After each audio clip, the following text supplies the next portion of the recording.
நிறையா கீழே உட்காந்துருக்குறீங்க. பக்கத்தில் இந்த தாத்தா செடின்னு சின்ன வயசில் சொல்லுவோம், அந்த செடி மாதிரி இருக்குது. இதை பற்றி நீங்கள் என்ன சொல்ல போகிறீங்க? இது தாத்தா தலை தான் நீங்கள் சொல்லுவீங்க, ரைட்டு. இந்த இப்படி சுண்டி விட்டா நம்ம சின்ன பிள்ளை இப்படி வளர்ந்துருக்கான், இப்படி வளர்ந்துருக்கான். இது தாத்தா தலை தான். ஆனால் தாத்தா தலை உண்மைதான், இப்படி தட்டி விட்டு உண்மைதான். ஆனால் இதில் மருத்துவ குணம், அருமையான குணம் இருக்குது. அதை நிறைய தெரிஞ்சுக்கலாம். அதுக்காக நம்ம சொல்லி வரோம். சொல்லுங்க. இப்போ ஒன்றே தெரியும், ஒரு கீழே வெட்டிடுச்சு, கல் தெரிச்சு, ஐயோ அம்மா அப்படின்னு வந்து ரத்தம் அது பாட்டுக்கு வந்து இருக்குது.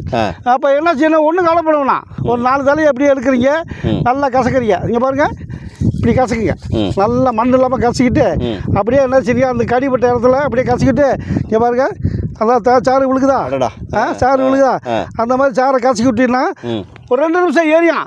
வேற ஒன்றும் செய்யணும், 2 நாள் 3 நாள் காய ஆறி போயிடும், தோல் வந்து முடிக்கும். திடீர்னு வலியெல்லாம் இருக்காது. சாறு விட்டாலே அருமையாக வேலை செய்யும். வேற ஒன்றுமே செய்ய தேவையில்லை. இதுக்கு பேர் வெட்டுக்காய தலைன்னா இன்னொரு பேர் இருக்கு. வெட்டுக்காய தலை. ஆமாம், வெட்டுக்காய தலை. அதாவது கல் தட்டிடுச்சு, இல்லை அருவாப்பட்டுருச்சு, ஏதோ ஒன்று வெட்டி தோல் கிழிஞ்சிடுச்சுன்னா இதை போட்டு வச்சுன்னா ஆட்டோமேட்டிக்காக 2 நாள் 3 நாள் சரியாயிடும். அருமையா. அப்படியே வேது கொடுத்துக்கலாம், இதை கொத்தனம் கொடுத்துக்கலாம். அருமையாக சூப்பராக இருக்குது. நிறைய பேருக்கு கொடுத்து சூப்பராக இருக்குது, நல்லா இருக்காங்க.